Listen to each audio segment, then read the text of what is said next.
Timnas Indonesia kalah kerana wasit Malaysia curang. Apa benda ni weh? Itulah komennya abang baca kat media sosial. Tapi sejujurnya tak lah bro. Follow through daripada tackle Kevin Dix tak kemas. So memang 50-50. So in New York? Yes. Because to me, I was informed by AFC when I asked. Because after we won against Vietnam, apparently there was a complaint. But that complaint I am not aware by who.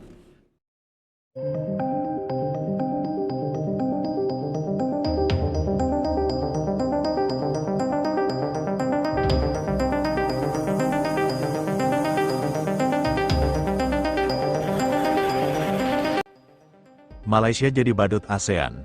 Begini reaksi murka Safes Sali dan fans Malaysia usai dipermalukan Vietnam dan gagal lolos Piala Asia 2027. Malaysia langsung dihujat fans sendiri. Namun sebelum lanjut, tekan tombol subscribe dan nyalakan lonceng notifikasinya terlebih dahulu agar kamu tak ketinggalan informasi menarik seputar Timnas Indonesia tiap harinya. Kalau sudah, mari kita lanjut. Kegagalan Timnas Malaysia lolos ke Piala Asia 2027 berubah menjadi sorotan tajam publik Asia Tenggara.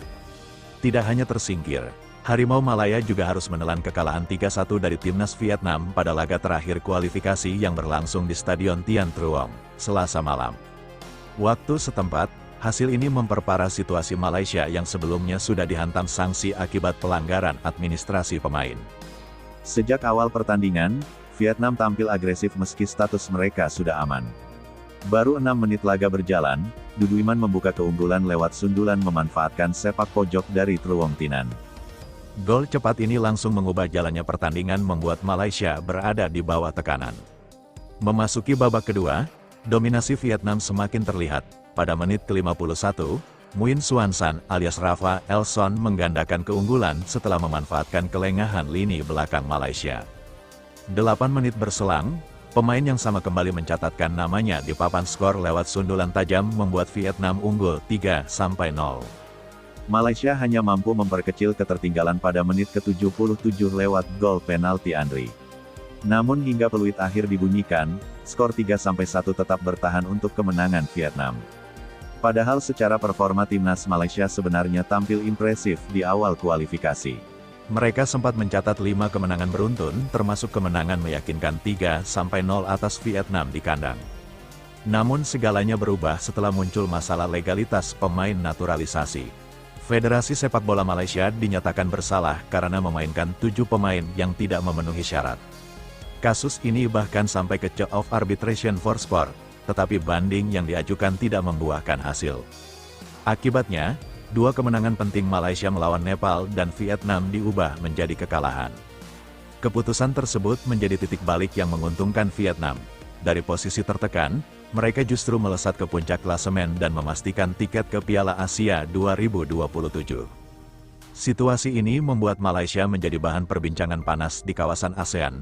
Banyak pihak menilai kegagalan ini sebagai salah satu yang paling memalukan dalam sejarah sepak bola mereka. Mengingat faktor penyebabnya bukan semata performa di lapangan, melainkan manipulasi administratif yang gagal. Legenda Malaysia Safes Sali turut angkat bicara. Ia mengaku prihatin dengan kondisi yang dialami tim nasional. Menurutnya, FA harus bertanggung jawab penuh atas hasil buruk yang terjadi. Safe menegaskan bahwa kesalahan seperti ini sangat memalukan karena merugikan bangsa sendiri, terutama para pemain yang sudah berjuang di lapangan. Ia juga meminta federasi untuk segera melakukan evaluasi menyeluruh dan menyampaikan permintaan maaf kepada publik Malaysia. Reaksi keras juga datang dari para supporter. Banyak fans mengungkapkan kekecewaan mereka. Tidak sedikit yang merasa malu karena prestasi Malaysia kini tertinggal dari negara-negara tetangga termasuk Indonesia yang justru berhasil lolos ke putaran final tanpa kualifikasi. Selain kegagalan lolos, dampak lain yang dirasakan Malaysia adalah penurunan peringkat FIFA. Mereka turun 9 peringkat ke posisi 137 dunia. Sebaliknya, Vietnam naik 9 tingkat ke posisi 98 dunia, sementara Thailand berada di peringkat 93 sebagai yang tertinggi di ASEAN. Indonesia sendiri berada di posisi 121 dunia. Dengan hasil ini, wakil Asia Tenggara di Piala Asia 2027 resmi diisi oleh Indonesia, Vietnam, Thailand, dan Singapura. Sementara Malaysia dan Filipina harus gigit jari setelah gagal melewati fase kualifikasi. Kisah Malaysia menjadi pelajaran penting bagi sepak bola Asia Tenggara bahwa profesionalisme tidak hanya ditentukan oleh performa di lapangan, tetapi juga tata kelola di luar pertandingan. Memanipulasi administratif sekecil apapun bisa berujung fatal dan menghapus kerja keras yang sudah dibangun. Jadi, ayo berikan kata-kata mutiara untuk timnas Malaysia saat ini.